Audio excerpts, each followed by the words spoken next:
Bem-vindo a todos que estão chegando. A gente espera sempre uns 5 minutinhos para dar tempo aí dos convidados entrarem. A Rô está super ansiosa aqui já para começar a falar. Vamos lá. Bom, vamos fazer o seguinte, nós vamos começar só para não atrasar aqui, tem 6:01. Só para a gente não atrasar, como tem uma introduçãozinha que a Amanda faz com a gente aqui, a gente inicia e dá tempo do pessoal ir entrando, tá bom? Vamos lá, Amanda, é com você. Sejam bem-vindos todos. Quem quiser pode ir colocando o LinkedIn aqui no chat para poder já começar a fazer uma conexão e troca de network. Isso a gente sempre pratica aí nos nossos eventos. Pode colocar o seu perfil do LinkedIn para a gente se conectar enquanto a Amanda vai fazendo a apresentação aí para a gente. Amanda, eu acho que... peraí, pronto. Já acabei de fazer. Habilitada. Eu vou desligar, vou fechar minha câmera aqui só para você ficar mais tranquilo. Tá bom. Boa noite, pessoal. Deixa eu só compartilhar minha tela. Estão todos vendo? Boa noite. Okay? Bom, hoje o nosso webinar a gente vai falar um pouquinho aí sobre licenciamento e aprovações no Rio de Janeiro, né? Mas vou dar só uma introdução do que é o Licenciamento Brasil, quais são os nossos produtos, qual é o nosso diferencial, o que a gente vem trazendo para o mercado. Então, hoje o Licenciamento Brasil tem um portal de legislações. Nesse portal a gente tem a legislação focada no ramo imobiliário, né, de real estate. Hoje a gente tem a legislação de São Paulo e de Belo Horizonte. Pelo sistema, vocês conseguem fazer consultas de passo a passo de obtenção de documentos. Então, sempre que vocês forem fazer uma consulta, tem um filtro que você consegue saber específico, por exemplo, aprovação de projeto. Então, quais são as leis, quais são os passo a passo, os formulários que eu preciso para uma aprovação de projeto. Então, hoje a gente tem aí toda a gama de São Paulo e de Belo Horizonte. No portal também a gente tem um cadastro de fornecedores e clientes. Então, se você é um fornecedor, se você trabalha nesse ramo de legalização, é um consultor, você pode se cadastrar sempre que a gente precisa, até para o processo online, que é um outro serviço que a gente chama esses prestadores para fazer os serviços. E sempre que gera um mailing, que alguém pergunta, a gente passa isso para frente. A gente vai lançar um sistema que você vai conseguir fazer essa consulta no sistema, mas por enquanto tá um pouco manual. Mas você pode fazer seu cadastro e sempre que a gente precisar, a gente chama. Tem toda a atualização também de notícias do setor, vídeos no site. A gente tem a TVLB, a gente está no YouTube também. Então, todos os vídeos dos webinars, o Meetup, o encontro que a gente teve no começo de agosto, também estão todos os vídeos lá. Então, se vocês quiserem saber um pouquinho mais, ou reassistir ou assistir o que vocês não conseguiram ver, você consegue ir lá no nosso canal do YouTube. Nós temos também 13 grupos temáticos, estamos aí no WhatsApp. Então, nesses 13 grupos já somos mais de 3 mil profissionais trocando experiência.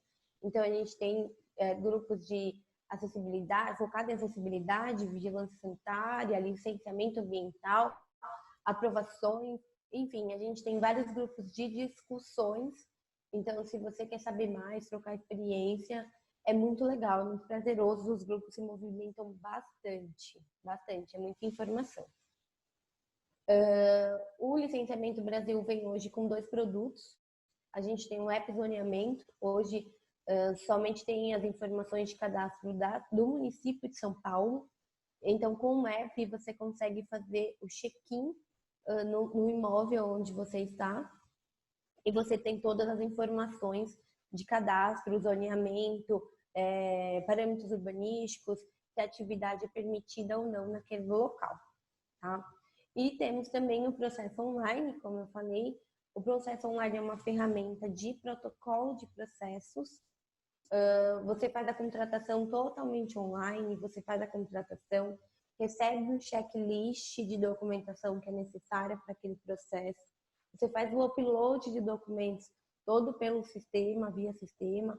Se precisa de uma via original, a gente solicita, encaminha um motoboy e faz todo o trâmite e você obtém seu protocolo em até 48 horas.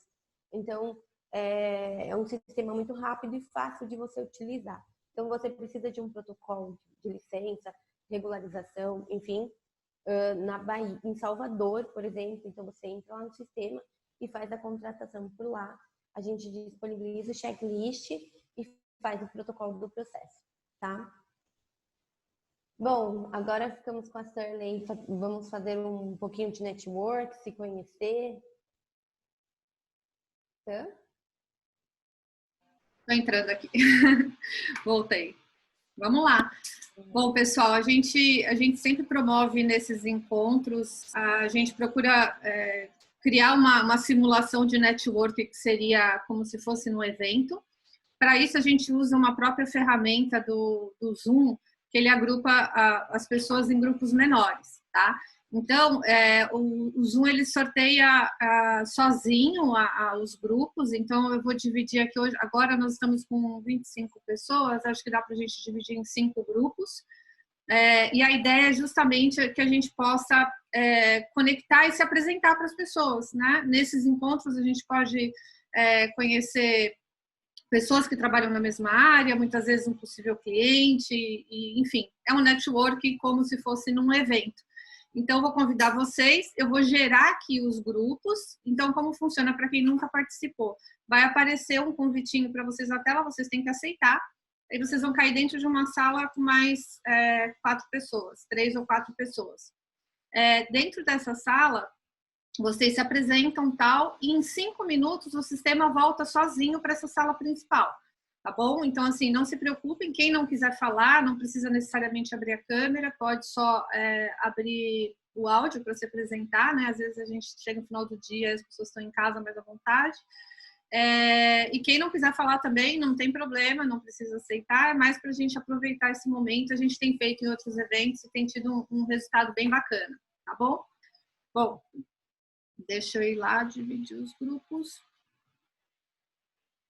Pronto, acho que agora estamos todos aqui. Queria agradecer a vocês por participar da experiência, espero que tenham gostado. A gente tem feito em outros eventos e sempre o pessoal tem dado feedback positivo.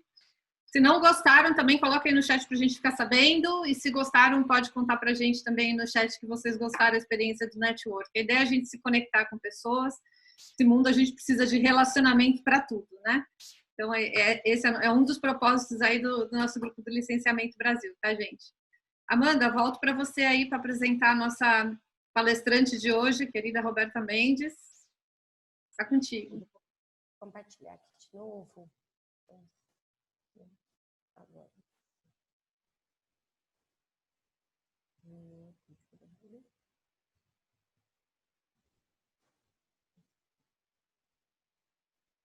Bom, então, nossa convidada de hoje é a arquiteta Roberta Mendes. Ela é arquiteta urbanista, pós-graduada em auditoria, avaliações e perícias em engenharia, vice-presidente do IBAP do Rio de Janeiro, proprietária da empresa Arquitetura Legal, onde atua com regularização urbanística e fundiária. Ela é coordenadora do programa de legalização popular, ministra cursos de arquitetura legal e uso capião no curso Escola de Arquitetura Legal, professora de cursos livres no CRES do Rio de Janeiro e de pós-graduação em engenharia legal na Uniswan. A Roberta, ela participou do nosso primeiro evento do Licenciamento Brasil, foi incrível, trouxe muito conteúdo pra gente. Então hoje ela está aqui novamente. Roberta, seja bem-vinda. Obrigada, Amanda. Obrigada, Sanley, pelo convite novamente. Muito bom. E, não, eu achei legal vocês terem posto a foto do evento, gente. Foi tão bom, né? Foi ímpar, assim, nesse momento. Quem sabe já a gente consegue fazer outro, né? Um evento grande aí com todo mundo de novo. Em breve estaremos lá. Se Deus quiser. Ô, Rô, se você quiser compartilhar o seu PowerPoint, depois testa, vê se você consegue aí compartilhar, tá? Só Boa, funciona. Eu vou colocar, deixa eu colocar aqui como vai. Vou colocar e abrir. Estou clicando, vê se apareceu para todo Apareceu, mundo. tudo certinho. Ah, então tá.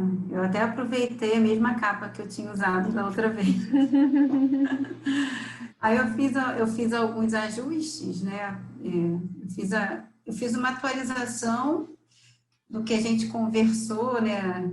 Há um ano e pouco atrás. Qual foi o mês o mês do ano passado que foi Foi em o junho. primeiro encontro? Junho, né? Junho, 17 de junho. Fizemos um ano agora. Isso mesmo. Ah, foi isso mesmo, que foi até pertinho do meu aniversário. Aí eu até falei assim, aproveitei meu aniversário com vocês, foi ótimo. Então já posso começar? Pode, vamos lá. Então tá. Eu vou me esforçar para ser econômica nas palavras, né? Porque se deixar eu vou falar para caramba, eu não vou parar, porque é uma das minhas maiores paixões, né? Trabalhar com licenciamento, com regularização, trabalhar, na verdade, com as pessoas e com os imóveis, né? Que essas pessoas têm, né? Com tanto... Cada imóvel, cada cliente é uma história diferente, que a gente vive junto e tenta viabilizar, né? Para ajudar eles. Então, é um prazer enorme estar aqui de novo. Muitíssimo obrigada. E espero poder compartilhar um pouquinho do que a gente está passando aqui no Rio. Né, eu trago uma frase que eu criei logo que eu comecei a dar aula, né, que a arquitetura é um sonho realizável dentro de limites pré-estabelecidos das leis, porque a gente pode fazer o que a gente quiser, né? A gente tem um sonho, a gente pode fazer o que a gente quiser, mas se a gente não tiver legislação que nos permita, a gente fica extremamente limitado e acaba virando uma frustração. Então, eu sempre recomendo, busquem as leis, as normas, para que a gente possa fazer sempre um bom trabalho sem ter frustrações depois. Aí eu trago uma estatística de introdução, que, na verdade... Ah, Tereza, minha querida. Tudo bem?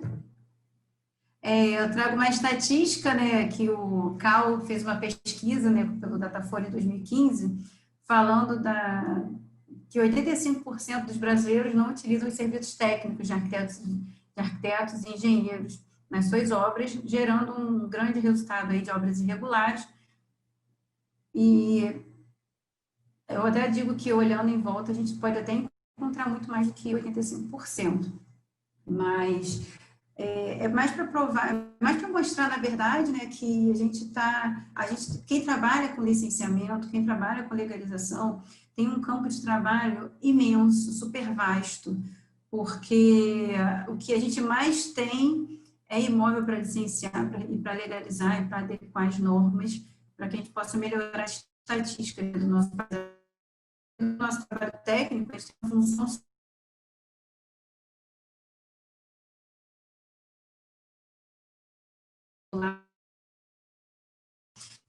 Oi, acho que travou o áudio da Roberta. Só um pouquinho. Você está aí ainda? Se tiver, tenta fechar a sua câmera para a gente ver se melhora a sua internet.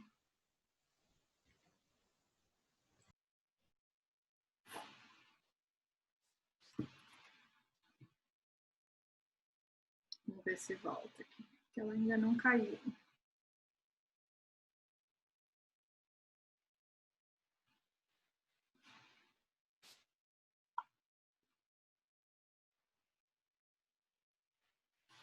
Acho que ela caiu, gente. Peço só um pouquinho de paciência para a gente aguardar aqui a Roberta. Olha lá, ela acabou de me passar a mensagem que está se reconectando, tá bom?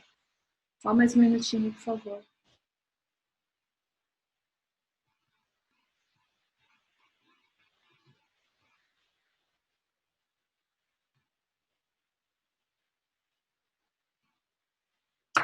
Acontece nas melhores famílias, né, Amanda? Já aconteceu algumas vezes. Pronto, a Roberta está de volta. Eu vou te falar para talvez você deixar sem o seu vídeo para ver se a internet consegue ficar um pouquinho mais estável. Eu até estava, quando eu estava falando, eu estava até ouvindo vocês comentando que não estavam me ouvindo. Ai, meu Deus, ninguém me ouve. Aí é engraçado ter oscilado. Mas faz parte, né? Eu até tirei o Wi-Fi aqui do meu telefone, coloquei todo mundo do escritório, já foi até embora para minha internet ficar vazia. várias, a gente usa todas as técnicas, internet. Não é, claro, mas a gente fica refém, né? Então, eu vou compartilhar de novo, né? Já que eu caí. Isso. Deixa eu colocar aqui. Vamos ver se vai dar certo. Deixa eu só compartilhar. Está aparecendo para vocês a tela? Tudo certinho. Acho que voltou até para o mesmo slide, eu acho que tinha parado. Sim.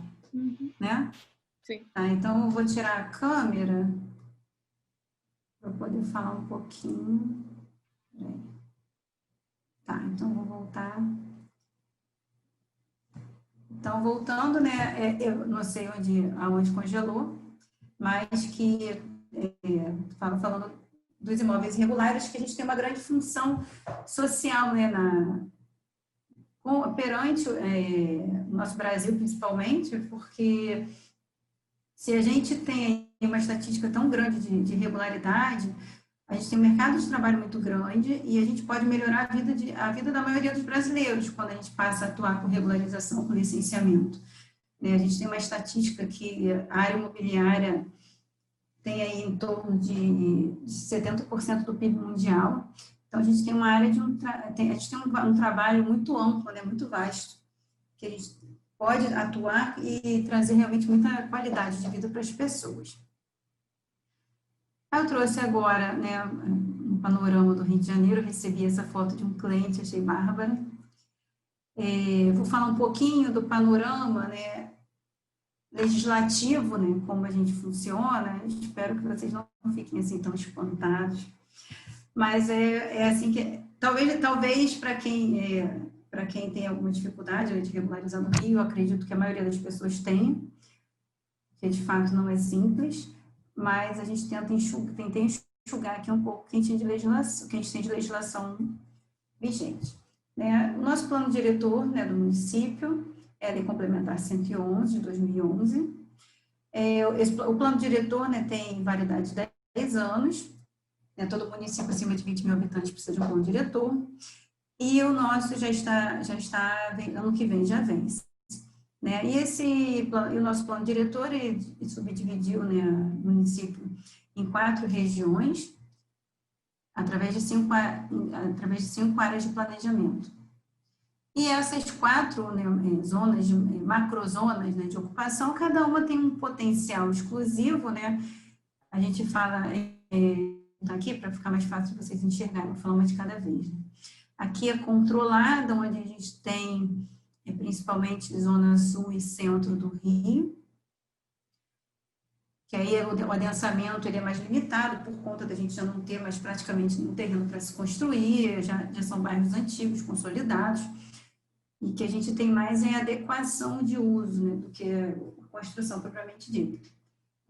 A gente tem aqui a área incentivada, que é mais a área da Zona Norte. A área incentivada, ela tem o adensamento populacional, intensidade construtiva, atividades econômicas, isso tudo é estimulado ao uso. Né? Muita gente habita, né, vive na Zona Norte do Rio de Janeiro e atua, trabalha, né, também nessa mesma região, como também no centro, Zona Sul, no município como um todo. Nós temos a área condicionada, vou voltar aqui para vocês verem, a área condicionada pega principalmente a área de Barra, Vargem Grande, né? Mas uma área que tem uma grande demarcação ambiental, então por isso que ela se chama condicionada, né? Porque o adensamento ele é até incentivado, mas ele tem eu falo que ele tem sempre um pé atrás, porque como a gente tem muitas áreas ambientais, a gente precisa fazer realmente muitas consultas aos órgãos para que a gente tenha a aprovação dos nossos projetos. E a gente também tem aqui, né, a zona assistida. A zona assistida é a nossa maior área de macrozoneamento.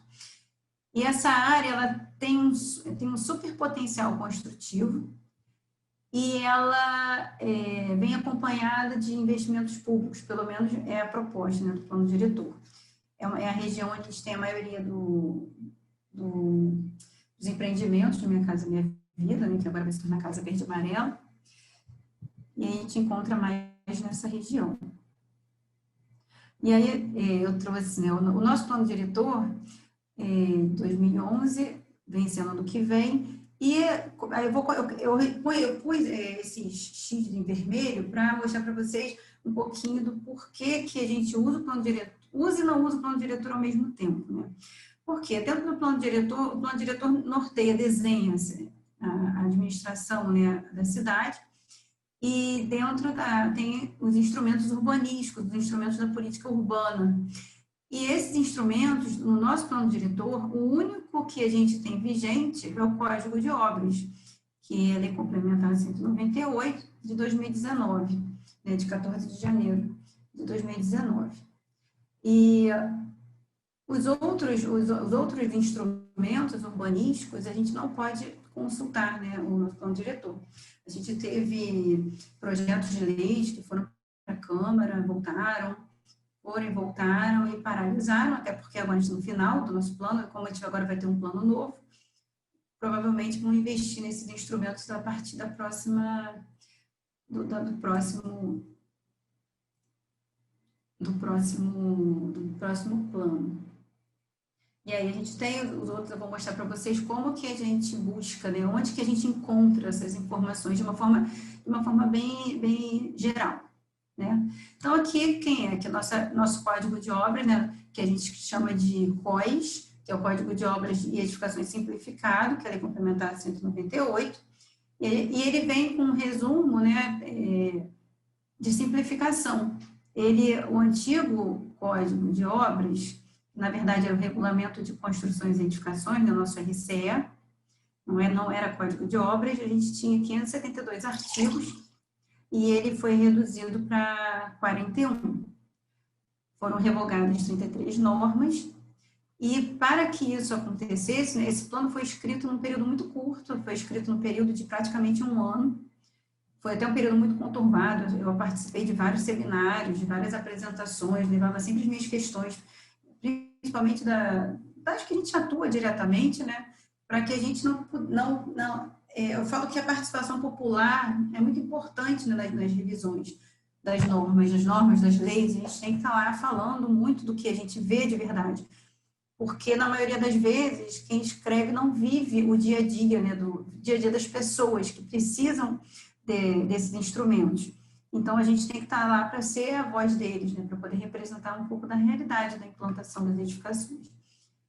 E aí, para que a gente pudesse ter essa redução super considerável, né, dos artigos, a prefeitura repassou ao profissional, até em uma das palestras, né, que eu assisti, o secretário na época até falou assim, porque os técnicos da prefeitura, eles não são babás dos arquitetos e engenheiros que vão lá ficar tirando dúvida. Então, o que a gente resolveu colocar foi diversos termos de responsabilidade, né, diversas declarações, que de fato são pertinentes, até porque mesmo que não tivesse as declarações, a gente de qualquer forma já responderia por elas, porque faz parte do nosso código de ética também, né, mas que fica a grande parte a cargo do profissional, né, a declarar de que atende exatamente ali a lei de uso e ocupação do solo, o patrimônio natural e cultural, as normas técnicas, as normas trabalhistas, as NRs, Código de Segurança contra Incêndio e Pânico, e as normas relacionadas ao uso específico da edificação, né? Pós-combustíveis é um dos exemplos, vai variar em função do uso propriamente dito. Então, a gente assina realmente vários termos de responsabilidade. Então, eu sempre digo para todo mundo, né, que em qualquer profissão a gente precisa estar sempre se atualizando, né, e quando a gente fala de construção, né, da edificação, principalmente aqui no Rio de Janeiro, a gente tem uma mudança legislativa muito contínua, né, e cada alteração legislativa, na maioria das vezes, não conversa com a anterior, e aí acaba gerando muitas dúvidas. Eu até vou mostrar agora o próximo, porque é isso que a gente tem de mais novo, né, de mais enxuto. E, inclusive, na Lei Complementar 198, né, que é o novo código, diz que o que não foi encontrado nessa norma, a gente tem que voltar consultar as nossas normas anteriores. Então, acaba ficando várias lacunas, né, em aberto. E aí, quem é a nossa legislação? Né? Lembrando, né, recapitulando, Lei Complementar 111 de 2011, está em 2020, E a gente começa a trabalhar, a nossa legislação está lá, o decreto 3.800 de 1970. Se vocês repararem no slide, ainda era o estado da Guanabara, ainda não era o município do Rio de Janeiro. Né? A capital federal tinha acabado de sair daqui, e aí a gente ficou com o Distrito Federal, né, que é nos limites do município do Rio de Janeiro, e aí o governador, né, criou esse decreto, que aí ele trazia as informações de zoneamento, parcelamento da terra, de edificações e construções, que é como se fosse nosso código de obras, né, assentamento de máquinas, motores e equipamentos, e o código de licenciamento e fiscalização, que vem anexo. Eu coloquei só o título, né, só para vocês entenderem que a gente tem ali que constar um plano diretor de 2011, um código de obras de 2019, um decreto de 1970, e mais aqui na frente, ó, o decreto 322 de 1976. Esse decreto 322, né, que é a nossa Bíblia, ele aprova o regulamento de zoneamento do município, como se fosse, né, uma tentativa de lei de uso e ocupação do solo. É um pouco da tentativa do desenho do zoneamento, né, da nossa cidade, do nosso município. E dentro dele a gente tinha as informações também referentes à edificação, que aí essa parte ficou revogada pelo nosso novo Código de Obras. Então, a gente está aqui, ó, em 1976, né? Aqui já era o município, aqui já era o município do Rio de Janeiro. Já está escrito aqui, né, que agora sim é o prefeito da cidade. Ou seja, a gente tinha a legislação de quando era o governo ainda do estado da Guanabara, né, através do governador. Quando aqui virou município, aí criou um novo código, sem revogar o anterior, só retirando algumas partes. E aí, como a gente tem, né, esse decreto de 1976, tentando desenhar, né, o zoneamento da nossa cidade, a cidade, ela foi crescendo, né, e a legislação não foi acompanhando, né, esse crescimento. E aí, como a gente tem, né, uma área de ocupação grande, uma área de ocupação adensada, e a nossa topografia, né, oscila de acordo com cada região, a gente acaba que os nossos bairros, eles se tornam microcidades, né? Cada bairro se torna uma ocupação com uma característica peculiar, né? Cada bairro acaba tendo uma característica específica que não necessariamente respeita ao decreto 322, né? Nossa antiga lei de desocupação do solo, né? O nosso decreto que determinava os nossos zoneamentos. E aí a prefeitura, como não criou, né, a nova lei de desocupação do solo, o que ela veio fazendo, né, de lá para cá? Ela veio criando PEUs, né, que são projetos de estruturação urbana. O município delimitou em bairros ou grupos de bairros menores, né, foi feito um estudo sobre o comportamento arquitetônico, urbanístico e ao uso daqueles grupos de regiões. E aí foram criadas legislações específicas, como se fossem novas leis de uso e ocupação do solo, cada uma para uma micro-região. Então, em todos eles, né, a gente tem aqui alguns que são vigentes, né, Bangu, Campo Grande, Taquara, que faz parte de Jacarepaguá, São Cristóvão, Recreio Vargas, Pemba e Isabel, e outros bairros que estão em estudo contínuo. Um exemplo aí de Guaratiba, que a gente teve a legislação suspensa, a legislação de Guaratiba ficou toda suspensa de 2013 para cá. E aí, se eu não me engano, foi 2018, acho que foi 2018, ela não foi concluída. E além dela não ter sido concluída, como ela não foi concluída, ela voltou a ser liberada utilizando a legislação anterior, que era o decreto 322 de 76. Então, a gente ficou com uma lacuna, né, sem poder aprovar nenhum projeto dentro dessa região durante muitos anos. Só que o adensamento da cidade continua, né, do bairro principalmente continua, dessa região Guaratiba, uma região muito grande, né, é uma das nossas maiores regiões do município, e a gente tem as pessoas continuando as suas construções, porque a vida não para, não justificando, mas de fato a cidade não vai parar, o bairro não vai parar de construir, sem o município emitir licença, aqui a gente chama de licença de obras no Rio de Janeiro, na maioria dos municípios a gente chama aí de alvará de construção. E no final do ano passado, a gente tem aqui, né, teve um fórum, primeiro fórum de debate do plano diretor do município do Rio de Janeiro, foi promovido pela Procuradoria, né, geral do município. Foi um evento fenomenal. Eu sempre digo que as pessoas deveriam mergulhar nesses eventos de cabeça, porque além de ser um super aprendizado, né, você está lidando com as maiores figuras legislativas, né, do município, você tem a oportunidade de levar a estas pessoas um pouco da realidade, né, a realidade do habitante, né, que muitas vezes o planejamento ele fica muito conceitual, e quando você fala um pouquinho, né, da prática, né, você comenta várias situações, principalmente, né, com quem atua com processamento, que sabe quais são os gargalos, e que muitas vezes esses gargalos não são considerados, porque muitas vezes não se comentam, né? Se fala mais de um planejamento meio macro. E aí, quando você pode levar algumas questões que poderiam ser revisadas e replanejadas, você consegue agregar no teu município, assim, um grande ganho, né? Então, a gente teve nesse primeiro, que foi em novembro, depois a gente não teve nenhum mais aberto, porque veio a pandemia, né? Agora os debates são internos dentro do município. Seria muito interessante que a gente pudesse ter essa continuidade. A gente não vê a hora desse vírus ir embora.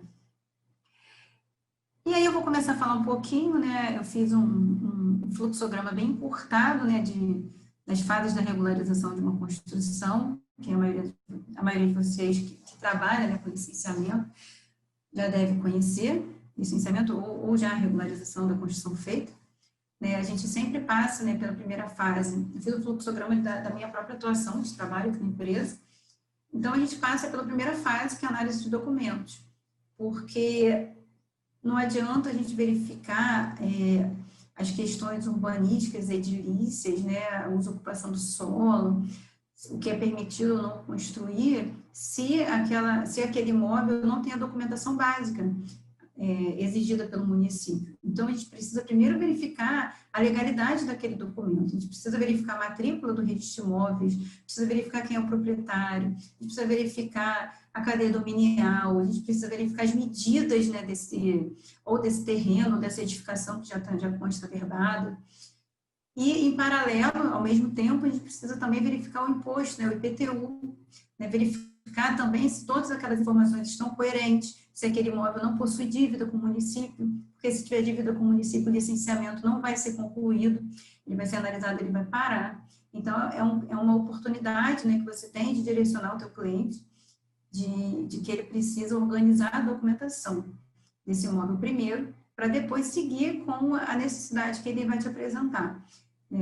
Dependendo muito, claro que vai do caso a caso, porque existem muitos imóveis que já receberam, de repente, uma notificação do município para regularização e não tem muito tempo, né, para organizar a documentação do imóvel. E aí, quando isso acontece, a gente faz em paralelo o estudo de viabilidade, porque, dependendo da situação, a gente já tem que dar entrada em alguma coisa, né, juntar um projeto já dentro dos parâmetros, e a gente precisa correr. Então, ou então aqui a gente divide a equipe, enquanto um vai fazendo a viabilidade, o outro vai fazendo a análise documental, para que a gente tenha respaldo para que esse processo não fique gerando multa, uma vez que você está se propondo a regularizar. Mas numa sequência tradicional, né, uma sequência de planejamento, a gente parte sempre da análise documental. Em seguida, essa documentação estando em perfeito estado, organizada, passível, né, de processamento, a gente parte para o estudo de viabilidade, né, o EVTL, o estudo de viabilidade técnico-legal, para saber se aquela edificação, se aquele projeto, se aquela atividade, ou o que quer que seja implantado naquele imóvel, se ele atende aos parâmetros mínimos que a prefeitura determina dentro da lei de usurpação do solo, pelo menos, né, também dentro da Secretaria de Fazenda, se for o caso de instalação de alguma atividade. Estou falando também de uma forma bem genérica, uma forma bem ampla, porque o que eu venho encontrando, né, ao longo desses anos todos, né, eu já trabalho com regularização há mais de 20 anos, a minha família trabalha com regularização há mais de 40 anos. E a gente percebe, foi até por isso que a gente criou esse fluxograma, é que na maioria das vezes as pessoas atropelam as etapas.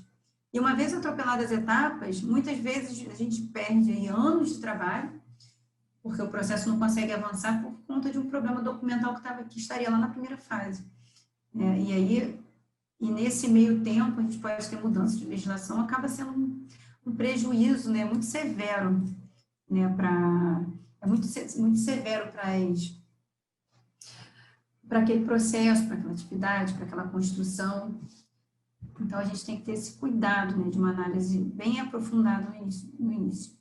Então, o estudo de habilidade a gente já comparou, e quando a gente tem a documentação toda organizada, né, mais aquela comparação feita, né, do imóvel, do que é permitido ou não, a gente vai fazer a elaboração do projeto, né, para poder dar entrada no município, a gente segue para a etapa 3, que é o processamento dos órgãos reguladores.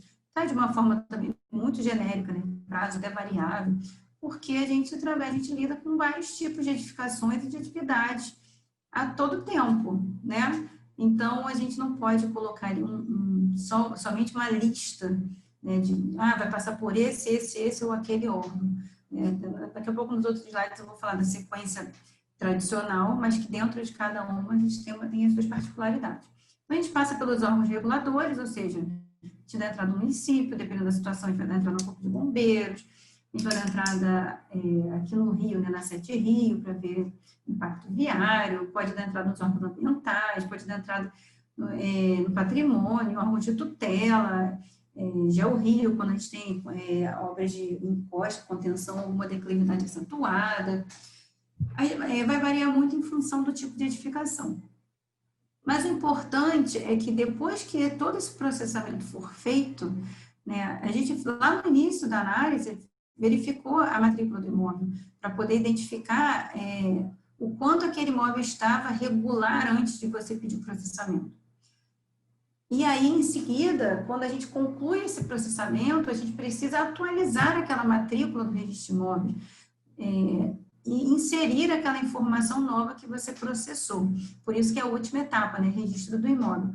Nem todo escritório trabalha, né, com todas as etapas do processo, aqui nós trabalhamos, mas é importante que a gente saiba que a gente precisa respeitar todas essas fases, né? Porque o imóvel, para estar regularizado totalmente, ele precisa ter existência jurídica, né? Vai até além da nossa esfera técnica, mas vai para a esfera jurídica, ele precisa existir juridicamente. E ele, para existir juridicamente, vai constar lá na matrícula do registro de imóveis. Então, vamos lá. Etapas do processo de legalização, né? Ou seja, seria o equivalente às etapas, de voltar aqui às etapas 3 e 4. Né? Aqui nesse slide, onde eu estou chamando de licença de obras, que é aqui no Rio é assim que a gente chama, mesmo sendo licença de construção ou uma legalização de uma obra já pronta. E nos outros municípios, alvará de construção, ou alvará, cada município tem a sua particularidade em função do próprio plano diretor. Então, a gente junta a documentação, mas o projeto é analisado pela prefeitura, a secretaria, se ela entender que há necessidade de aprovação também de outros órgãos de tutela, como, por exemplo, patrimônio, meio ambiente, vai encaminhar o processo para essas regiões. E depois da anuência de todos eles, mais o projeto estando ok, é expedida essa licença de obras. Se for uma obra nova, vai sair com prazo para execução. Se for uma obra já concluída, vai sair uma licença sem prazo de conclusão, uma licença de obras concluídas. E aqui nessa licença, eu vou até que nos slides seguintes eu vou mostrar. Aqui nessa licença, vem abaixo, bem no finalzinho dela, né, que a gente chama de restrições para o habite, ou seja, quais são os novos órgãos que a gente precisa atuar para que a gente conclua a regularização dele como um todo. Um dos órgãos que a gente passa sempre é a Secretaria de Fazenda para que a gente atualize o IPTU dentro daquilo que a gente está regularizando, para que aquele imóvel seja tributado de uma forma correta e coerente. E depois, né, que esse habite, depois que esse habite é expedido, antes do habite ser expedido, perdão, é feita uma vistoria no imóvel para poder conferir, né, se aquele projeto que foi apresentado ele realmente é compatível com aquele que foi apresentado, se é compatível com a obra, né, com aquela execução. Esse habite a gente leva para averbar no registro de imóveis. Aí no processo de legalização, eu adoro essa imagem, eu sempre trago essa imagem comigo, porque eu acho a carinha do técnico fofa, apesar dele estar tão tristinho, né, trabalhando com aquele monte de processo em volta, né? Mas eu falo que ele, tadinho, eu fico com uma pena porque eu tento me colocar sempre no lugar das pessoas, né? E eu fico pensando, quem trabalha do lado de lá do balcão, poxa, imagina o que é receber, né, processos mal estruturados, né? Projetos mal feitos, documentação sem ter sido analisada. Ele vai ter que perder um tempo tão grande, né, com aquele trabalho. Se ele pudesse, né, se ele pudesse pegar processos mais organizados, eu tenho certeza absoluta que o tempo de processamento seria muito menor. Claro que eu não estou trazendo a responsabilidade toda para o lado de fora do balcão, né? Mas a gente tem uma grande parcela aí de culpa, né? Quando a gente tem os processos que andam de uma forma muito lenta. Então, eu acho que pelo menos o que é da nossa parte, né? A gente precisa cumprir, né? Com carinho, se colocar no lugar do outro que vai fazer essa análise. Tem uma coisa que eu falo sempre, Roberta, que é justamente isso, né? É nossa responsabilidade também estudar, olhar a legislação, discutir com outros técnicos e levar justamente o processo melhor estruturado para que o órgão público possa dar um resultado melhor, né? Porque muitas vezes, assim, é comum, às vezes, a gente pegar um processo no meio do caminho e falar, porque não sai, quando você vai ver, realmente o processo não está instruído corretamente ou está na linha de raciocínio não adequada, e isso faz toda a diferença no processo, né? E que entra o papel do profissional que tá trabalhando com esses projetos, né? Sabe um ponto, né, que eu vejo acontecer muito, né? Aqui a gente também recebe muito processo de meio de caminho. Eu acho que a gente tem uma grande parcela dos clientes de processo de meio de caminho, né? Porque alguém protocolou, né, não organizou a documentação da forma adequada, não fez as consultas necessárias.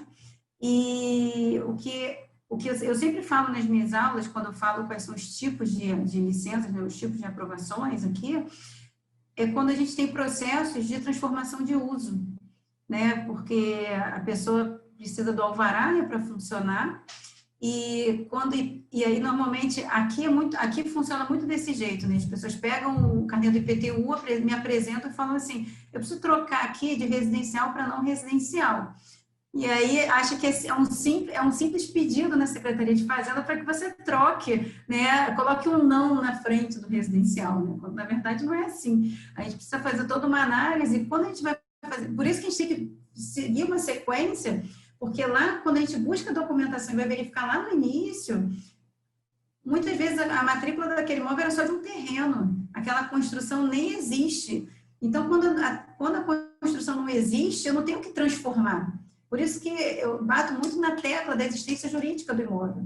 Né? Se ele não existe juridicamente, eu vou transformar o quê? Não, eu já vou regularizar, já vou licenciar, já vou fazer uma legalização, já solicitando prazo para executar dentro daquela atividade que está sendo proposta. E não não pedindo para transformar. Porque não vai funcionar, não tem nada para transformar. Então, eu falo que é um carinho, né, que a gente tem que ter já desde o início, né, da análise. Exatamente. O tempo encurta muito, faz toda a diferença. Eu vou tentar ficar um pouquinho com a câmera ligada. Tá Se bom. congelar uma vez, eu vou te avisando. Tá bom. Eles vão me contando. Tá bom. Então, aqui, logo em seguida, né, eu coloquei aqui um exemplo de licença de obras, uma vara de construção, que é o documento que a prefeitura concede, né, para permitir ao cidadão construir, lotear ou se instalar comercialmente, de acordo com a legislação. Aqui no finalzinho, né, tem as restrições para o habite, e aí vem informando, né, o que a gente precisa anexar nesse processo para seguir para a fase de habite. Depois que a gente cumpre todas as etapas, a gente tem a expedição da certidão de habites, que eu falo que é o documento que deveria ser pendurado nas paredes, né? Porque é a coisa mais linda de se ver. Mais ainda quando esse habite é averbado na matrícula. Aí mesmo que devia estar lá na porta de entrada. E esse imóvel vai regularizado. A gente tem uma estatística de 85% de regularidade, se a gente fizer a analogia, né, através das pessoas que não utilizam trabalho de engenheiro de arquiteto. Então, o imóvel regularizado ele tem seu valor, né? Ele está ali disponível, né, para o que é necessário se fazer. Com certeza, faz falta. Muito. E aí, em seguida, aqui, né, o que é averbar a construção no registro de imóveis, né, o ato de averbar, a necessidade de averbar é atualizar. Aqui do lado a gente tem uma matrícula aqui do Rio de Janeiro, né, que a gente tem a identificação do imóvel, que é quem foi o primeiro proprietário, começa a sequência de averbações e registros, onde a gente precisa realmente, aqui tem um exemplo na AV8, uma construção para a gente dar realmente uma existência jurídica. E aí, estou até conseguindo correr um pouquinho, mas já vai das 7 horas já, que eu vou começar a falar agora da mais-valia. Né? Quando a edificação não atende os parâmetros urbanísticos, uma possibilidade de regularização é o pagamento da contrapartida. Né? É o pagamento da contrapartida através do processo que a gente chama aqui, né, de mais-valia. Aí de onde vem a mais-valia, né? Para quem não sabe de onde vem, a mais-valia, a outorga onerosa, ela não é uma legislação simplesmente porque o prefeito naquele momento pensou e precisava dela. Porque eu escuto muita gente comentar, né, a gente pode até não ter os melhores prefeitos aí pelo Brasil, mas a gente tem que entender que são instrumentos, né, urbanísticos, né, do plano diretor. Isso já vem lá desde a Constituição Federal, né, nos artigos 182 e 183, que fala da política urbana, que foi regulamentado só em 2001 pelo Estatuto das Cidades. E o Estatuto das Cidades, né, vem reforçando a questão do plano diretor, dizendo que esse plano diretor ele tem que ser dividido em instrumentos. E uma possibilidade do plano diretor é a implantação de outorga onerosa do direito de construir.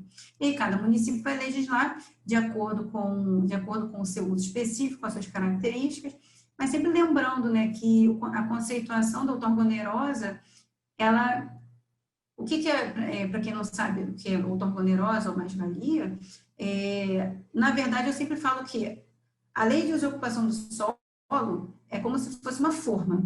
Eu tenho os limites construtivos dentro daquela edificação, dentro daquele terreno. A mais-valia, a outorga onerosa, ela é um plus, né? Ela infla essa permissão. Não permite tudo, o que eu não posso fazer, eu regularizo pela mais-valia. Não é bem assim que funciona. A mais-valia, ela possui suas restrições, e aqui no município do Rio, cada outorga onerosa que sai, né, cada mais-valia que sai, através de uma lei, um decreto de regulamentação específico. Então, muitas vezes, o que se aprovou numa mais-valia não se aprova numa outra. Algumas coisas são comum, mas é muito pontual, você não pode generalizar o conceito. E o nosso plano diretor de 2011, ele contempla a outorga onerosa do direito de construir, onde a gente apelida aqui de mais-valia e mais-valerá. Né? Mais-valia é a legalização da obra que já foi feita, e o mais-valerá é a permissão de ainda executar essas obras, né? Aí, aqui nas nossas legislações vem dizendo que vem a legislação falando de licenciamento e falando de legalização, cada um com seu ponto, seu contraponto. Né? E a diferença da etapa do processo de legalização, quando a gente trabalha aqui com a mais-valia, é que primeiro a gente passa pela mais-valia, primeiro a gente apresenta o processo da prefeitura já solicitando a mais-valia. Agora, a lei complementar 219, que é a nossa mais-valia atual, ela já mal começou, já está acabando, né? Ela solicita, inclusive, que a gente informe, nas outras não eram dessa forma, a gente já vai informar qual vai ser a fórmula utilizada e quais serão os tipos de área que a gente vai precisar calcular. E a prefeitura vai emitir um DARM já de pagamento dessa contrapartida, para depois o processo seguir e ele ser revisado para verificar se quem elaborou, né, quem identificou quais eram as áreas e quais eram as fórmulas, caso haja um erro, essa diferença de valor vai ser cobrada depois. Isso tudo está ocorrendo porque agora a gente tem um prazo muito curto, né, a gestão agora municipal está acabando no final do ano, e o caixa precisa dar uma engordada. Né? Então, a gente precisa, o município está levantando dinheiro para depois fazer, contestar. Lembrando que, daqui a pouco eu vou mostrar, né? Mas o nosso decreto ele foi republicado. Com isso, né, quando há uma republicação de leis, de decretos, os prazos que estão dentro deles também prorrogam juntos. Né? Então, a gente tem agora até dia 15 de outubro para solicitar a mais-valia. para que a gente tenha direito aos 40% de desconto. Lembrando que essa nossa mais-valia, essa 219, ela é somente para pagamento à vista, né? E para quem pedir depois, vai pagar o valor integral. E também, na identificação do laudo de contrapartida, caso a prefeitura entenda que há diferença a cobrar, essa diferença será cobrada também sem direito aos 40%. Isso já está lá expresso no decreto. Eu trouxe para vocês aqui eu peguei a própria cartilha da prefeitura, coloquei embaixo a fonte, né, se vocês quiserem entrar no site para depois baixar, que tem exatamente esses slides explicativos. Então, se eu fosse organizar, né, novamente aquele fluxograma, o que eu tenho aqui? Eu tenho, antes, né, do pedido de licença de obras, do alvará de construção, o processamento de mais-valia. Depois que esse processamento tiver ocorrido e já estiver pago, é que o processo ele vai para a gerência de origem, porque na mais-valia é um grupo de trabalho que faz a verificação desses laudos. Depois disso é que vai para as gerências específicas da região, para que o processo comece. Porque, na verdade, o processo não começou. Na verdade, o que se resolveu foi o pagamento da contrapartida pelo uso da outorga onerosa. É um processo, eu tenho muitos clientes, né? A gente explica, mas as pessoas realmente esquecem. Agora, talvez nem tanto, porque o prazo está sendo curto, mas nas leis complementares anteriores, a gente tinha processo aí que levava mais de 5 anos para ter o cálculo de contrapartida feito. E aí, depois de 5 anos, o cliente não podia pagar em 48 vezes, ou seja, depois desse tempo todo, né, a gente ia contar para o cliente que o processo não ia começar, quando, na verdade, ele só tinha resolvido a outorga onerosa. E aí, muita gente tinha até muita insatisfação, né? Tipo assim, mas eu jurava que esse tempo todo era para tudo, quando, na verdade, não era nada. Era só realmente a questão da outorga onerosa. Mas são as nossas dores e delícias da profissão, né? Acontece. E aqui eu vou trazer para vocês, né, a cartilha da mais-valia, para ver se a gente consegue fazer um resuminho. A gente teve um período muito curto, certamente eu vou poder explicar de alguns tópicos que a gente mais usou aqui para fazer a memória de cálculo. Eu não utilizei todos eles, porque a gente não teria nem tempo hábil, né, para pegar todos os serviços que nos solicitaram, inclusive porque também eu tenho muito respeito aos meus clientes, né? Então, eu sempre falo a verdade e eu sempre falo que é uma troca de verdade, né? Eu falo a verdade para que ele depois não fique decepcionado com a conta que ele vai pagar e que ele esteja preparado para isso. E me dá muita tristeza, né? Porque muita gente não tem renda, né, para pagar uma outorga onerosa, porque a outorga onerosa é calculada, né, com um dos fatores de cálculo é o valor unitário, né, do IPTU. E aí o valor unitário, a gente passou por o nosso IPTU, teve a lei 6.250, né, que atualizou nossa planta de valores em 20, que estava 20 anos desatualizada, atualizou tudo de uma única vez. Então, muita gente que tinha IPTU isento, o valor unitário do IPTU para aquela tipologia era um valor muito irrisório, e aí agora a gente tem IPTUs muito, muito altos, né? Se a gente for pensar de uma forma proporcional. Então, com isso, a outorga onerosa, ela é uma proporção da valorização econômica daquele modo. Então, a partir do momento que houve essa valorização, é como se você desse ao município esse valor. Então, acaba realmente ficando caro, quem não estiver preparado. Então, assim, a maioria dos clientes que eu tenho atendido, né, os que realmente, né, estão dando entrada nesses pedidos, são aqueles que estão com consciência do custo, né, dessa outorga onerosa, dessa mais-valia. É uma pena dos que não podem arcar, né, não vai ter tempo hábil, mas, assim, como também nos outros governos, né, a gente também teve outras outorgas onerosas, a gente teve um limbo muito grande antes da Lei Complementar 99 de 2009, a gente ficou mais de 10 anos aí sem nenhuma lei de mais-valia, foi bem complexo até, porque a gente não podia regularizar nada que tivesse além do que o zoneamento permitisse, com o Código de Obras. Agora, a gente tem tido até uma sequência relativamente, proporcionalmente curta, né, de legislações. Então, tá aqui, desculpa. A Lei Complementar 2019, né, e o decreto de regulamentação 47796, esse decreto é o nosso beabá, que apresenta inclusive as fórmulas de cálculo. Né, foi publicado em 19 de agosto, e quando foi agora, Dia 16 de setembro, ele foi republicado. Então, nossa conta parte de 16 de setembro. Então, a gente tem uma divisão em três grandes grupos. O primeiro grupo são processos novos, quem vai dar entrada agora, já pela lei complementar. O segundo grupo são processos que já estavam em andamento, né, pediram as mais-valias anteriores, já tinham laudo publicado, né, então eles poderiam converter esse valor ou quem estava com, quem não tinha pago ainda, ou quem já estava pagando, né, pôde reverter para 219, por quê? Porque passaria a pagar à vista, como eu tive alguns clientes que a gente perguntou, e eles tiveram realmente interesse, para eles pagarem à vista, porque eles tiveram um desconto de 40% sobre o valor. Então, aqueles que puderam, né, pagaram com 40% de desconto à vista e já concluíram essa primeira fase do processo. E tem o terceiro grupo, que são processos em andamento, sem laudo publicado, ou que estão com recurso sobre os valores que foram calculados. Então, eles também puderam optar, né, pela 219, ou seja, quem já tinha processo em andamento pelas outras mais-valias não era obrigado a reverter, tá? Mas caso tivesse interesse, poderia pedir para ter os 40%, até o dia 15 agora de outubro. Porque a lei anterior, foi a Lei Complementar 192, ela teve vigência até o dia que iniciou o Código de Obras, né, que foi 14 de janeiro de 2019, sendo que essa lei teve prorrogação até a entrada da 219, sendo que o valor da contrapartida foi acrescido de 50%. Mas quem não tem condição de pagar à vista, provavelmente está optando somente em manter a 192, ou as anteriores, a 92, 157, a 99.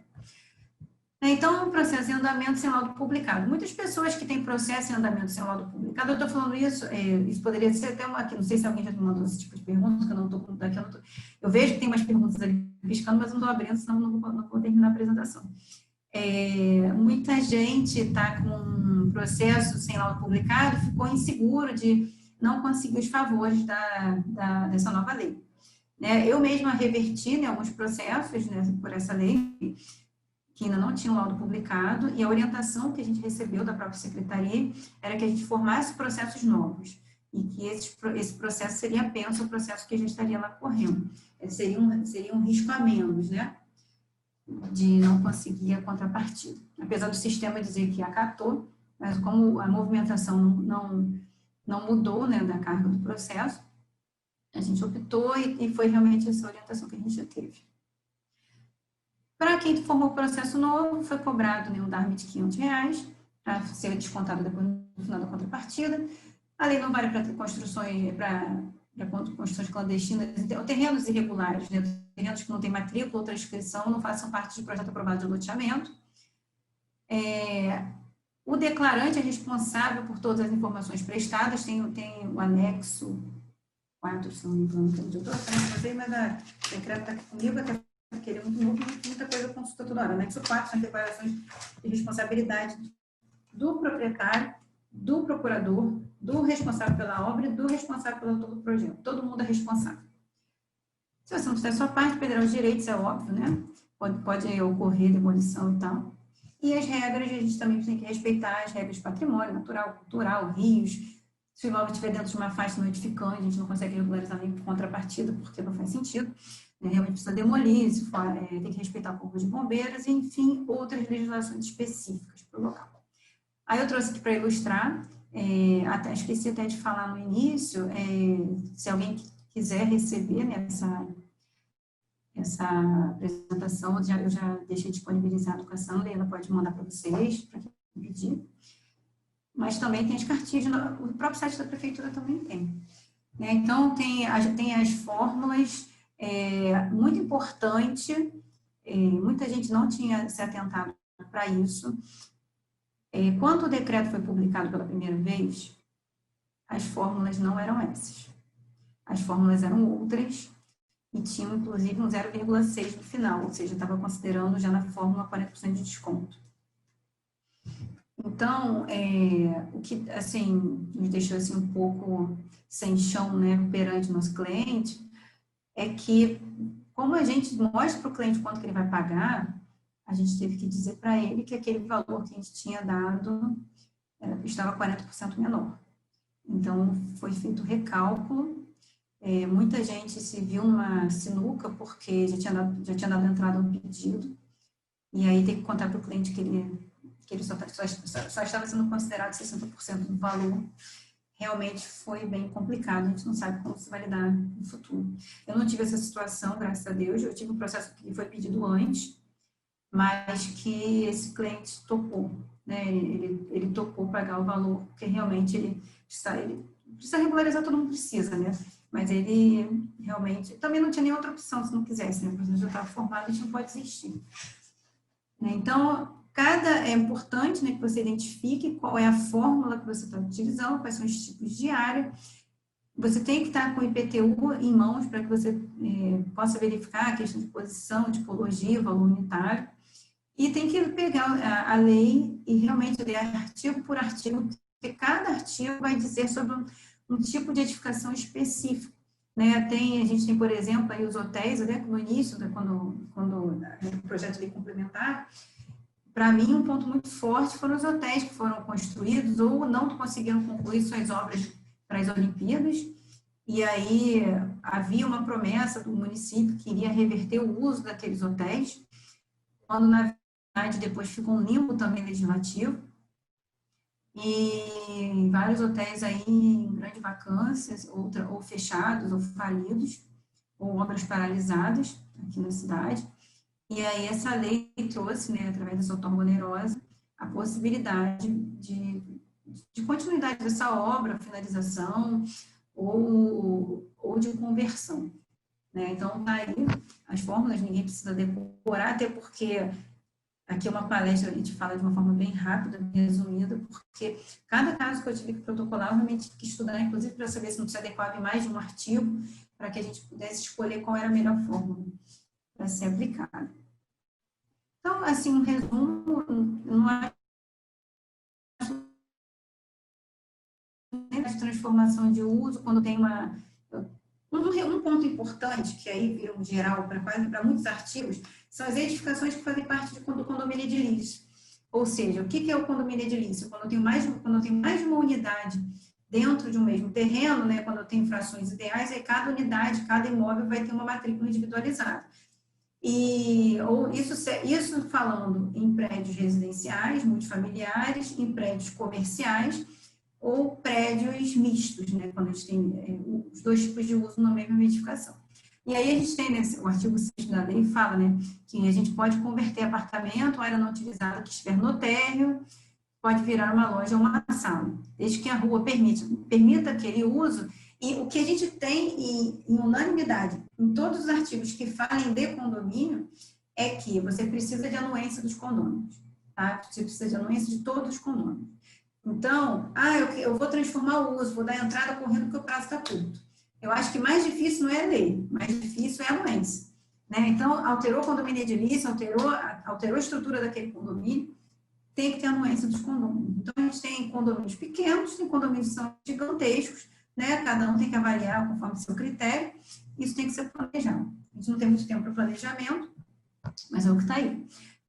Nasceu a oportunidade, né, do apartamento, aquilo que a gente tem muito marcante, é o apartamento de porteiro ou apartamento de zelador, né, que agora com o novo Código de Obras ele deixou de ser obrigatório, né, ele ficou opcional, mas muitos condomínios, né, tinham a vontade de vender esse apartamento do porteiro para custear obras e tudo, né, para o próprio condomínio. A gente não tinha legislação para isso, agora a gente tem. Claro, o apartamento de porteiro, apartamento de zelador faz parte da área comum do condomínio. Então, a gente precisa de anuência de todo mundo. Elevadores, escadas não computados, eles podem ser, quando a gente faz o cálculo da área total edificável, da edificação, né, de uma forma geral, a gente pega a área do terreno, multiplica pelo índice de aproveitamento do terreno, para a gente chegar na área total edificável máxima. E aí, os elevadores, escadas, né, eles contam nessa área. E aí, houve a possibilidade de você comprar esse direito para que você não precise contar, e com isso você ganha uma folga, né, na área edificável daquela edificação. Né? Aí vai muito de região para região, né? Quando a gente tem um prédio com embasamento, quando a gente não podia colar nas divisas, agora a gente pode pagar, se a gente paga a contrapartida. Tá bem legal essa cartilha e é bem interessante. O decreto, eles são bem pequenos, né? Eu acho que muita coisa tem dúvida, muitas coisas até eu tenho dúvida, eu faço consultas constantemente ao município sobre diversos pontos. A gente vai muito no caso concreto, né? Porque a gente vai pegar especificamente o trabalho que você está realizando. Então, aqui também a questão de colar na divisa. Tem esse artigo também que é interessante. Não estou aqui defendendo nem contrariando a lei, estou falando tecnicamente o que a lei está determinando, tá, gente? A fase do questionamento da lei não é comigo, não é comigo, é direto com o município. A altura da edificação. Aqui, o município tem a lei orgânica e em diversas regiões do município, a lei orgânica ela tem um limite de gabarito. Um limite de gabarito 12 metros de altura. E aí, para edificações coladas na divisa. E aí, só que você tem muitos prédios antigos, né, que não respeitam que eles estão numa região da lei orgânica, mas eles foram construídos antes da lei orgânica. E essa lei está trazendo essa possibilidade do gabarito médio, né, da altura média, que é quando eu pego o gabarito dos dois prédios adjacentes, né, dos confinantes, e aí eu faço uma regra de 3 e eu tenho um gabarito médio. Eu não chego nem tão pouco, nem tanto, né? Fico pela metade. E aí essa diferença vai ser calculada a contrapartida sobre essa área. Isso aí está aqui. O novo prédio terá ainda altura limitada pelo gabarito máximo da legislação que vigorava antes da limitação de 12 metros de altura pela lei orgânica. Então, tem que consultar a legislação anterior à lei orgânica para poder verificar qual é o gabarito. Para alcançar a mesma altura. Plano de fachada também tem a ver com a questão da altura, tem que respeitar o plano de fachada das edificações que estão dele. A altura média da quadra, né, você pode construir num terreno que tem a altura média dos prédios da mesma quadra, você também pode pedir através de contrapartida. Vai estar aqui no Vale para o baixo da Zona Sul, Jardim Oceânico, na região da Barrinha. Então, é muito pontual, né? Franjas de áreas de especial interesse social, na maioria do país não se chama EIS, se chama ZEIS, né, que são zonas de especial interesse social, que são zonas que foram delimitadas pelo próprio plano diretor, pela própria lei de desocupação do solo, que vai definir que são regiões normalmente ou áreas de comunidade ou áreas de regiões de baixa renda, normalmente são, na maioria das vezes, a gente fala de regiões onde o índice de irregularidade é muito grande e aquelas construções não atendem aos parâmetros urbanísticos do zoneamento. E aí, com isso, na maioria das vezes, é criada uma legislação específica para aquela área, que a gente chama de AES. E o que essa nova lei trouxe é que eles chamam de franja de comunidades, né? Eu tenho, ou seja, em até 200 metros em volta dessas regiões do mapa, a gente vai ter um incentivo de ocupação, né? Que aí diz aqui, as edificações poderão ter lojas do térreo e ocupação por apartamentos, além da permissão para construir mais pavimentos de acordo com o local. Então, a gente tem essa faixa de 200 metros, tem que ter muita atenção, né, na hora da delimitação. Aí tá aqui tem uma ilustração, ficou até bem legal, foi um escritório que fez, no final tá aqui o agradecimento que eu coloquei para vocês verem qual foi o escritório. Ou seja, legislação vigente, uso multifamiliar, gabarito 5 pavimentos. Condição existente no raio de 200 metros. O que tem naquele raio? Prédio com 20 pavimentos em 60 metros de altura. Qual seria a situação final? Gabarito máximo limitado a 10 pavimentos. Ou seja, se faria uma média para poder chegar. Se nas franjas puder ser construído prédio de apartamentos, você poderá construir com a maior altura existente em um raio de 200 metros do seu imóvel, não podendo ultrapassar o limite de 10 pavimentos.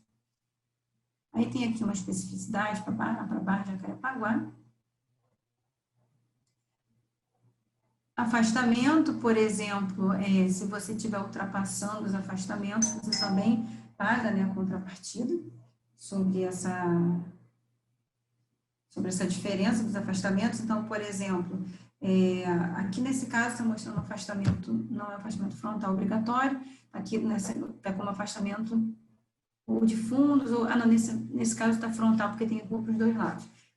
Então, por exemplo, aqui no Rio é muito comum o afastamento frontal das edificações ter 3 metros. Né? E aí eu avancei, eu tenho várias construções que ocupam o próprio afastamento frontal inteiro.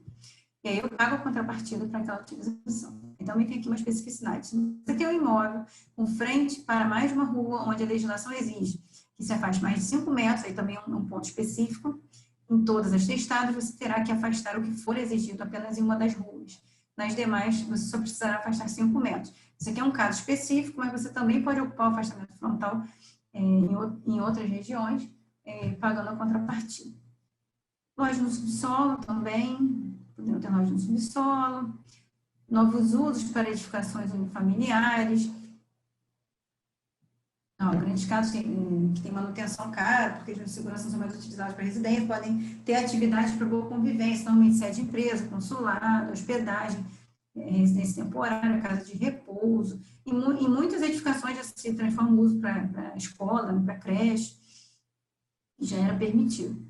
Mas é porque a gente tem alguns locais que têm um zoneamento específico para unifamiliar.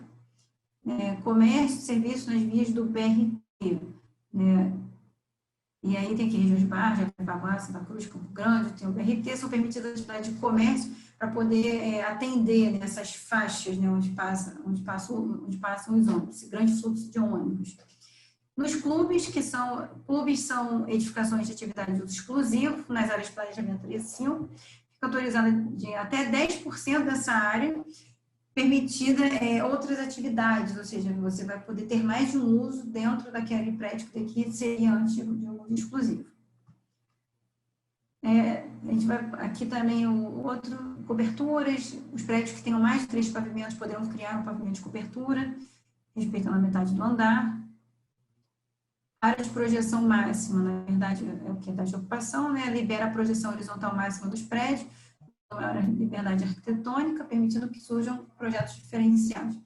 Então, a gente tem a permissão agora de ocupar os terrenos, claro que respeitando as ventilações adequadas e tal. Área de estacionamento, o estacionamento aqui no Rio de Janeiro, se não for edificação unifamiliar, só 1 ou 2 unidades residenciais dentro do terreno, eu não posso ter vagas nesse afastamento frontal. Eu acho que em São Paulo esse afastamento frontal não se chama afastamento frontal, se chama recuo. Aqui recuo já é uma previsão de alargamento de rua, né? Tem um termo diferente.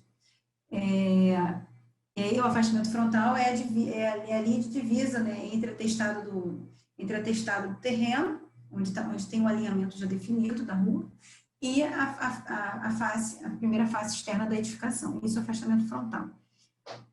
E aqui a gente não pode ter vagas nessa área, e as vagas precisam estar do afastamento frontal para dentro.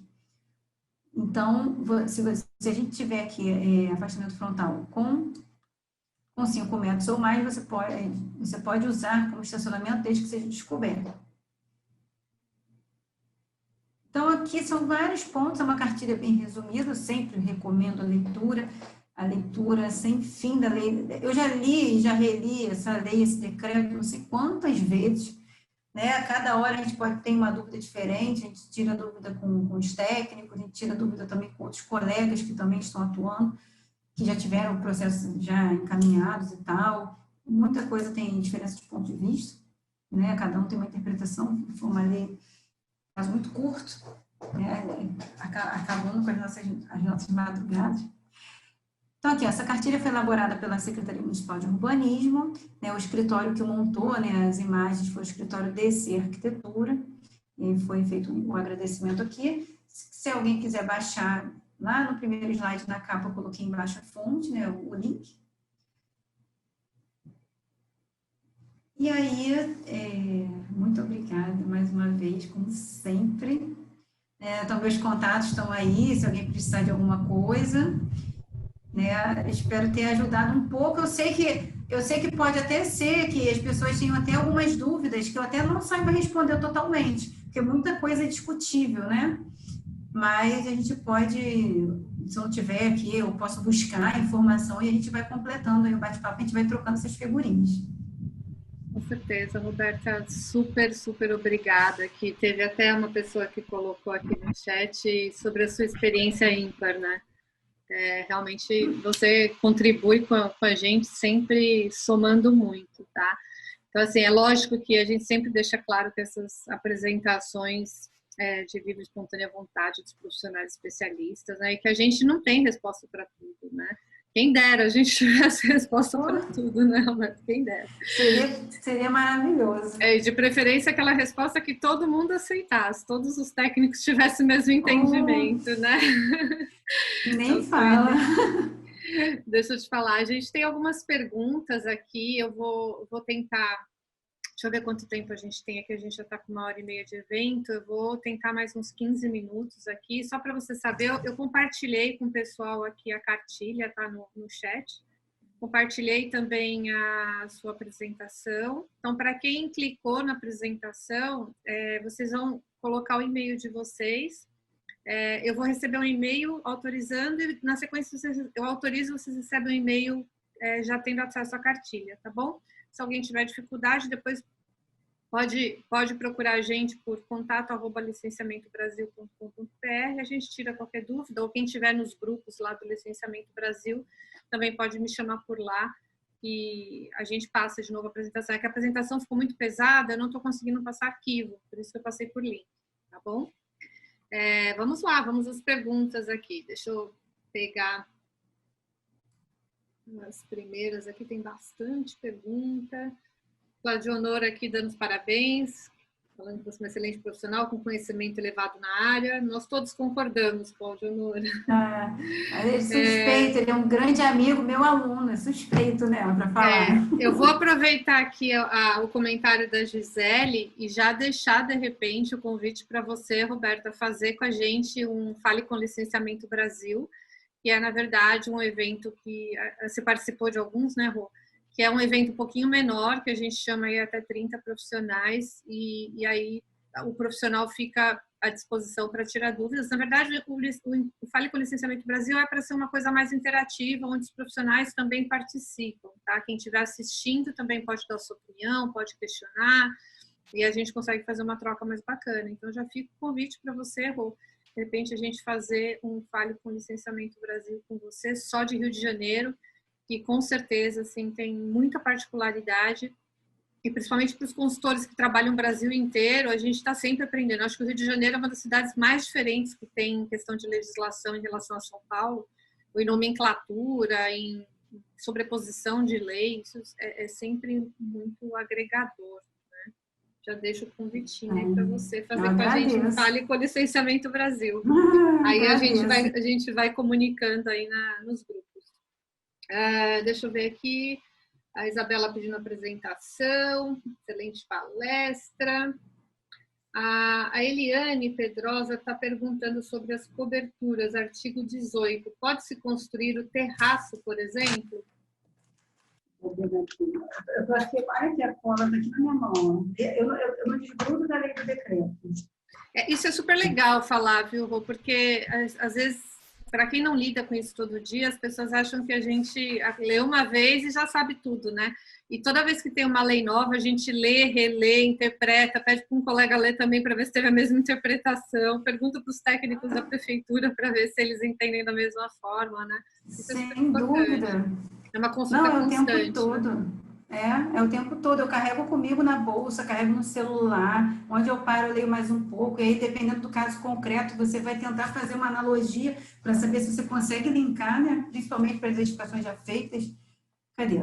18. Fica permitido o acréscimo de um pavimento de cobertura em edificações com mais de 3 pavimentos, construídas afastadas ou nas divisas, em conformidade com as condições da legislação em vigor, mediante pagamento de contrapartida.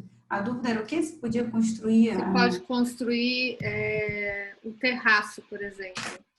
Sim, o terraço ele vai contar como um pavimento como qualquer outro, na verdade, desde que você respeite, né? Porque você vai considerar como pavimento de cobertura. Então, porque o pavimento de cobertura ele é diferente dos pavimentos normais, né? Você tem que respeitar um afastamento de 50%. E aí você precisa consultar. Eu falo que essa lei principalmente, todas elas, mas essa principalmente, é um vai e vem de estudo de viabilidade em comparação com o que está executado. Porque você tem que pegar a legislação pontual daquele teu imóvel, ver o que é permitido para lá, comparar com o que o artigo fala, porque as pessoas falam assim, não, todo mundo pode pegar esse artigo e usar como cobertura. Não, você primeiro tem que pegar o uso do solo daquela região, saber se você consegue, se você consegue comparando ele, linkando ele com o artigo 18, para saber se você vai conseguir fazer essa cobertura.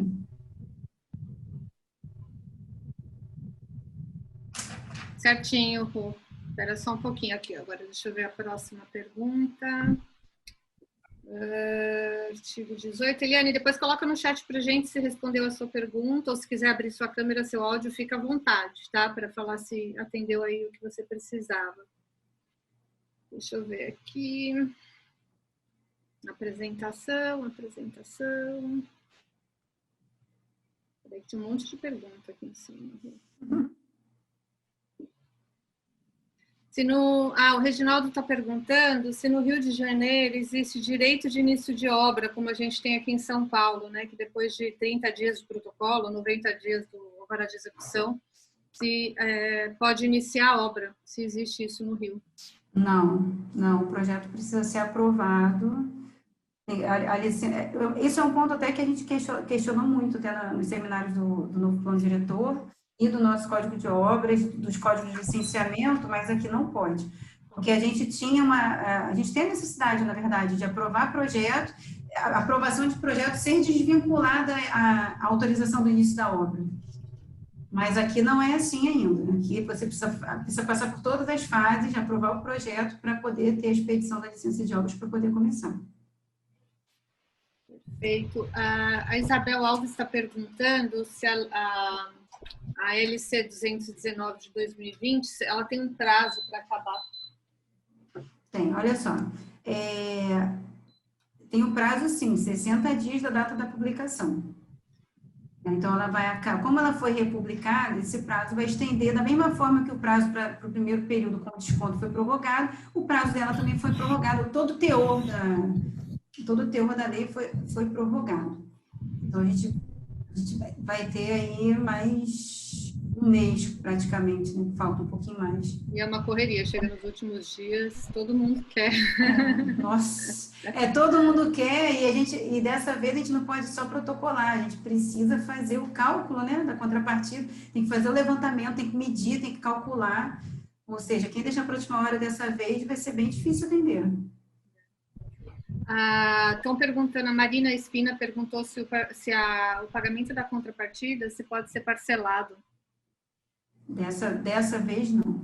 Não. Quem pediu para a 219, não. Quem reverteu o pedido para a 219, não. Só quem mantiver as leis complementares anteriores, que não pode mais dar entrada pelas leis anteriores, só pela 219. Qual um tempo médio no Rio de Janeiro que é relacionado mais eu não sei se é a sua área de atuação, Roberta, a projeto de corpo de bombeiros. Ela está perguntando quanto... Não acho que não é só a área de especialidade, né? Não, mas qual se eu quiser que eu pergunte para algum amigo. Na verdade, ela está perguntando aqui quanto tempo leva em média para desarquivar um projeto legal, desarquivar um PPCI, obter uma certidão de uso do solo. Mais ou menos, aqui, acho que preparar o processo, talvez, para iniciar. Acho que... O que eu posso te falar de tempo de desarquivamento de processo é dentro da Secretaria mesmo de Urbanismo, não do Corpo de Bombeiros, né? Porque você pede e você chora, né? Quando você precisa desarquivar, principalmente quando você vai regularizar a modificação e acréscimo, você precisa ter o projeto anterior aprovado, né? Para poder fazer o comparativo. E assim, não tem um prazo médio, né? Eu desarquivei para pegar a cópia de um processo, já não tem muito tempo. Foi exatamente uma gestação, levou 9 meses, só para eu poder pegar a cópia do projeto aprovado. A gente sofre bastante, porque aqui em São Paulo a gente tem um prazo meio que padrão que eles liberam, porque isso funciona um pouquinho diferente aqui. Agora, por conta da pandemia, está tudo bagunçado, né? Mas normal a gente ainda tem um programa, mas no Rio a gente sofre bastante, principalmente se o processo está ainda às vezes não acha o processo porque ainda está na regional, né? Sim, e você sabe que falando de pandemia, por incrível que pareça, meus processos estão andando agora na pandemia muito mais rápido do que antes. A gente também sentiu isso, Roberto, você acredita? Não, assim, não todos os processos, mas eu falo que, assim, acho que o fato dos técnicos não estarem fazendo atendimento ao público, talvez esteja sobrando mais tempo para análise dos processos. Alguns processos estavam parados há muito tempo, a gente percebeu também uma movimentação um pouquinho melhor, né? Sendo um pouquinho mais rápido. Não os novos processos, não é que antes se aprovava em 6 meses, agora vai aprovar em 2, não é isso. Mas o que já estava parado há muito tempo começou a andar de uma maneira diferente também. A gente também percebeu isso. Aqui o Reginaldo está perguntando sobre acessibilidade no Rio. Como que, quais são, se vocês têm legislação específica para acessibilidade ou se só segue a NBR 9050 ou, no caso dos bancos, por exemplo, o acordo da FEBRABAN? Como que funciona a acessibilidade? De forma geral, vou responder de uma forma bem genérica, não de uma forma específica. A acessibilidade a gente respeita a 9050 e assina termos de... Ou seja, nós assinamos, como eu até mostrei do Código de Obras, nós assinamos termos de responsabilidade informando de que está respeitando todas as regras. Ou seja, se for o caso de banco para FEBRABAN, se for o caso de edificação comum, basta uma declaração nossa. Então, realmente tem que partir do profissional nessa busca, porque o município ele não vai intervir a esse ponto. Claro que ele não vai ficar cego, né? Também não posso ser exagerado a esse ponto, mas vai ficar muito mais a cargo do profissional do que de uma análise de projeto. Eu acho que é bom a gente lembrar também da responsabilidade profissional, né? Porque no caso, por exemplo, de uma denúncia ou de um processo, a gente já teve caso, por exemplo, de cliente procurando por processos trabalhistas, né? Em relação à acessibilidade, o profissional pode ser chamado a responder às declarações que ele fez afirmando que o imóvel era acessível, que respeitava as normas, né? Exatamente. O profissional sempre tem que lembrar disso, da responsabilidade ele carrega com ele, né? Depois de assinado, emitido a RT. Ele atestou, né? Sim, com certeza. Tem mais uma perguntinha aqui do Reginaldo, perguntando se no caso de publicidade, se há restrições semelhantes à Cidade Limpa, igual em São Paulo. Isso, sim, né, Rô? Não, a gente, publicidade, a gente tem, o licenciamento de publicidade, ele mudou muito, né, de pouco tempo para cá, de 2015 para cá, com o Rio, cada hora vira Rio mais fácil, Rio ainda mais fácil, muito, muito mais fácil, eles vão trocando o termo, né, agora a gente acessa pelo Carioca Digital. Super fácil. Super fácil, cada hora é um pouco mais fácil. Na verdade, não é tão mais fácil assim, né, mas o que a gente tem, né, tem as legislações específicas de cidade, de acordo com o tamanho, a área, né, do letreiro, né, especificamente, e também a gente tem as zonas de proteção quanto à publicidade. Então, mas quando a gente emite que aqui a gente chama de certidão de formação, né, que de repente vai equivaler a uma certidão de uso do solo, aqui já, quando há esse tipo de restrição, já sai nessa certidão informando. Perfeito. Bom, Rô, acho que foi isso. Deixa eu ver se eu esqueci de alguém aqui. Tem um monte de muito obrigado, simples e objetiva. Tem que fazer mais sessões com a Roberta. Obrigada por compartilhar, Roberta. Tem o Cláudio Honor aqui perguntando quais serão os impactos de REURB nas legalizações do Rio de Janeiro. O Cláudio Honor sabe que eu sou uma fervorosa de REURB. Olha, e aqui no Rio de Janeiro, né, tá difícil. Eu fiz a capacitação, né, com o Silvio Figueiredo, que ele era do Ministério das Cidades, era diretor do Ministério das Cidades. Hoje e a Sofia, né, Rachid, hoje nós somos grandes amigos. E olha que eu bato nessa tecla de REURB aqui no Rio desde 2017. E aqui está bem difícil. Até na revisão do plano diretor, foi um dos pontos que eu mais levantei meu dedo. Eu já me conhece de eu levantar o dedo nos seminários, né? Eu falo assim, olha, não pode esquecer, olha, a gente não consegue regularizar as edificações porque a terra está irregular, a gente tem que regularizar esses terrenos. E, não, depois a gente vê e tal. Eu falei, olha, regularizar terreno não é só social, a gente pode ter interesse específico que pode bancar o social e não sai um real do município, sabe? Eu faço campanha, né? Então, assim, eu não estou vendo nenhum movimento trazendo o REURB da forma que ela deve ser trazida, tá? Porque tem algumas propagandas de REURB acontecendo, mas quando você vai ver o teor, tem mais cara de propaganda do que efetivamente a aplicação da lei, né? A gente vem tentando, na verdade, quando a gente pega algum loteamento que teve um processo judicial, né? Eu faço análise de alguns de vez em quando, e aí é a forma que a gente tem de provocar o município através do Ministério Público, né? Porque eles ainda analisam os loteamentos clandestinos pela 6766, né? Lei de Parcelamento de Solo, que não tem menor cabimento, são leis totalmente conflitantes. A 13465 nasceu exatamente para que não se usasse a 6766. Mas está difícil enraizar o conceito, como o meu poder é só de levantar o dedo e opinar. A gente tem que, de repente, a gente tem que fazer um movimento aí um pouco mais forte, né? De repente, com mais pessoas lutando por isso, tem coisas que só depende mesmo de uma movimentação grande, né? Para que as pessoas comecem a olhar, né? O poder público comece a olhar. Bom, tem mais, acho que uma última pergunta aqui. A Camila Santana está perguntando que ela tem um processo de mais-valia aberto em 2015, ainda sem valor calculado. Ela está perguntando se quando ela for pedir o desconto, se ela faz o cálculo por valor unitário de 2015 ou se de 2020.